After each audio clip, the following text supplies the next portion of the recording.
নমস্কার, আমি সঞ্জয় ঘোষ। আজ আমাদের এক নতুন পথে আধ্যাত্মিক যাত্রা শুরু। আমরা হাওড়ায় পৌঁছালাম। আমাদের ট্রেনের টাইমিং হচ্ছে রাত্রি 9:40। আমাদের ট্রেন হচ্ছে 121 আজাদ হিন্দ এক্সপ্রেস। आज 25 जुलाई बाबा के साथ निये बाबार दरबारे चलो बुलावा आया है साईं ने बुलाया है। এখন আমি আছি হাওড়াতে। আজ 25 তারিখ, 25শে জুলাই 2026, শনিবার।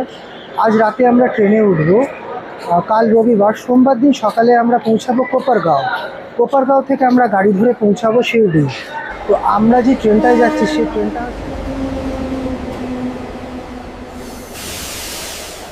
ট্রেনটি 9:30টার সময় প্ল্যাটফর্মে চলে এসেছিল এবং একদম রাইট টাইম 9:40-এ ট্রেনটি ছেড়েছে। কিন্তু সাধারণত এই ট্রেনটি এমনিই 5-6 ঘন্টা লেট করে। 2 বছর আগে একবার এই ট্রেনটিতে আমি গেছিলাম, প্রায় এটি 12 ঘন্টা লেট করেছিল কোপারগাঁও পৌঁছাতে। কিন্তু যাই হোক, আমাদের তো শিরডি পৌঁছাতেই হবে সাই বাবার দর্শনের জন্য। গুরু পূর্ণিমা বলে কথা, এই শুভ মুহূর্তটা তো ছেড়ে দিলে হবে না, না?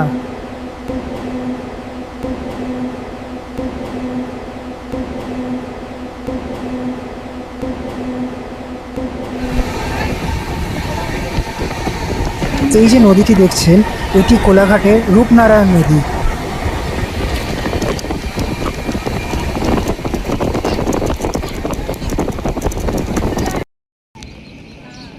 আজ 27শে জুলাই, সোমবার। আমরা পৌঁছে গেছি কোপারগাঁওতে। কাল রাত 1:32-এ ট্রেনের টাইমিং ছিল পৌঁছাবার, কিন্তু আজ ভোরবেলা পৌঁছালাম। ট্রেনটি অনেক ঘন্টা লেট ছিল। তাই এখানের ওয়েদারটা কিন্তু খুব সুন্দর।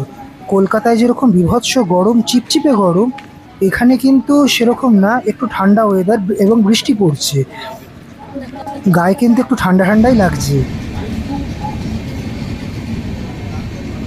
আমরা এই কোপারগাঁও স্টেশন থেকে বেরিয়ে বাইরে শেয়ারিং অটো নিয়ে পৌঁছে যাব শিরডি। এখান থেকে শিরডি পৌঁছাতে ওই 35-40 মিনিট হয়তো সময় লাগবে, খুব বেশি নয়। चला शिर्डी का शिर्डी राहुल किती ते या इकडं हॅलो मॅडम फ्री नंबर आहे का आपका? ওম সাইরাম, আমি সঞ্জয় ঘোষ। আজ 28শে জুলাই, মঙ্গলবার। আমি এখন আছি একদম শিরডি দ্বারকা মায়ের সামনে। গতকাল 27 তারিখ সোমবার দিন আমরা শিরডি পৌঁছেছি, কিন্তু সেই দিন কোনো ভিডিও করতে পারিনি। কেন, এই একটা দিন বাবার সঙ্গেই শুধু সময় কাটিয়েছি। বাবার চরণে বাবাকে দর্শন করে বাবাকে সুন্দরভাবে উপভোগ করলাম, বাবার আশীর্বাদ নিলাম। সেই দিনটা শুধুমাত্র বাবা আর আমি, তো সেই জন্য কোনো ভিডিও করতে পারিনি। আজকে ভিডিও স্টার্ট করছি। তো আজকে সন্ধ্যেবেলা থেকে গুরু পূর্ণিমা তিথি পড়ে যাচ্ছে। তো পুরোটাই আপনাদের আমি দেখাবো যে শিরডিতে কি হয় গুরু পূর্ণিমার সময়। তো আজকে দর্শন করছি, আমরা আছি দ্বারকা মায়ের সামনে। তো পুরোটাই আমি আপনাদের ঘুরে দেখাবো এবং অনেক ভক্তদের সঙ্গেও কথা বলবো যে তাদের কি অনুভব। গুরু পূর্ণিমার এই পবিত্র উৎসবের মুহূর্তে শিরডি সাই বাবার চাওড়ি দ্বারকা মাই সমাধি মন্দির খুব সুন্দর করে ফুল দিয়ে সাজানো হয়েছে। পুরো মন্দির প্রাঙ্গণ এবং আশেপাশে আলোয় ঝলমল করছে। শুধুমাত্র মহারাষ্ট্র বা ভারতের অন্যান্য শহর থেকে নয়, ভারতের বাইরে থেকেও বিদেশি ভক্তরা ছুটে আসছে এই শিরডিতে।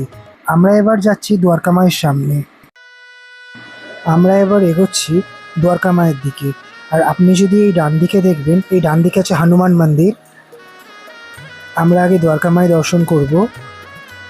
প্রচুর ভক্তদের ভিড় হয়েছে। সাই বাবা নিজের জীবনকালে এই দ্বারকা মাইতেই থাকতেন। অনেক লম্বা সময় থেকে এই দ্বারকা মাইতে থেকেছেন।